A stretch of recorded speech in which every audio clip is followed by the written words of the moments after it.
course, the marketing manager with Stanton Chase Boston. With me today, I do have Sukran Tumay. Sukran is a managing partner over in our London office. So Sukran, tell me, how are things in London today? Hi, Bunny. Thanks for having me. London is good.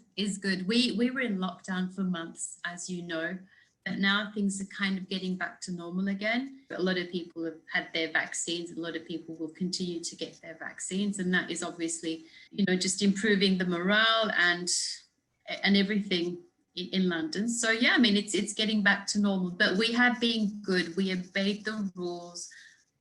We didn't go out. We didn't get to see our friends and our loved ones. So I think now getting back into a new kind of normality, and it feels good. Right. Absolutely. And I'm glad to hear that. Yeah. Recently, I do know that you've been named the global practice leader as well for life sciences and healthcare. Yeah. Tell me about the trends you're seeing in that space outside of the vaccine. Oh, well, it's been an interesting year for life sciences. None of us were expecting a pandemic, so we were caught unaware, both consumers and obviously businesses. So we can look at it from two different perspectives. Like from a consumer perspective, there has been so much emphasis and a focus on, taking care of yourself, wellness, vitamins, supplements, the protective gear and all that kind of stuff. So people are kind of taking better care of themselves, eating better, getting exercise. So obviously that has had an impact on the retail side of consumer health, I think. And on the other side, from the business perspective, there has been a major kind of focus on R&D and operations, firstly in the rush to find a vaccine and then to distribute the vaccines. And like you mentioned, it has been a whirlwind of a year for life sciences and healthcare. And I'm interested to hear from you, after everything that has been going on in the industry, what is needed from life science leaders now? Okay. I think leaders from all industries, not just life sciences leaders, but agility, definitely agility, being able to work in uncertainty, being able to manage complex and ambiguous situations. But in addition to that, I think we're seeing more humility, empathy from leaders as well. And that's a great thing to see. And not, like I said, not just from life sciences leaders, but from leaders all throughout the different industries.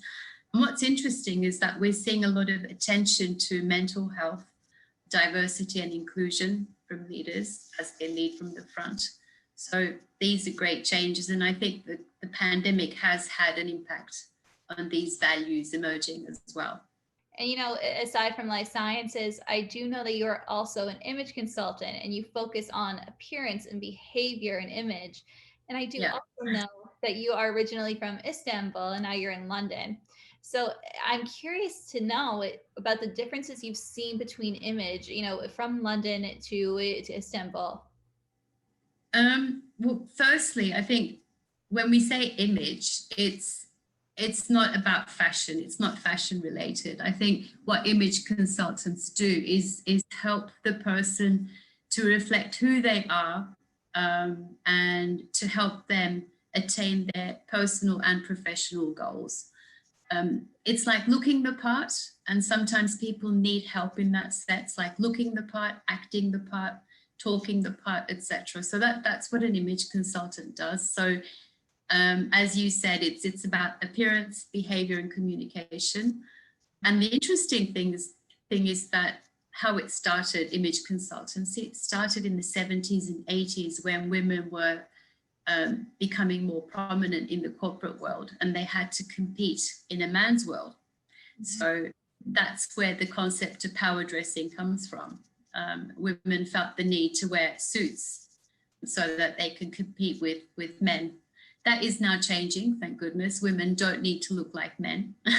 Women can look like women and compete in the corporate world. We don't like to call it a man's world. So yeah, but when you compare it to women in Istanbul and women in London, I think corporate women all over the world pretty much dress dress the same. You know, from a corporate perspective, you wouldn't be able to tell the difference of a Turkish woman and a woman in London, I think. All right. And we have all adapted to the work from home lifestyle now, and we are all on video conferences more than we would probably like to be. And, you know, I'm curious to know that with all the video conferences that you happen to find yourself on, how many of them are you wearing pajama bottoms for? I'm not wearing pajama bottoms, but I'm wearing leggings at the moment. I think that's okay as well. Yeah, it's an interesting one, Bonnie, because over the past year or so, when we've been doing these video calls, the top and the bottom part definitely do not match. I mean, I have got slight makeup on my face at the moment, but on the bottom part, I'm wearing leggings. And you know, it's become weird because you like to keep the background nice and clean. Like sometimes I would have fresh flowers behind me. Sometimes I would have, I don't know, these little chinoiserie objects, etc. I make sure that my hair and my face look okay. But on the bottom part, I could be wearing my pajamas. I could be wearing my leggings. So I'm really looking forward to wearing shoes again and doing a proper client meeting with shoes.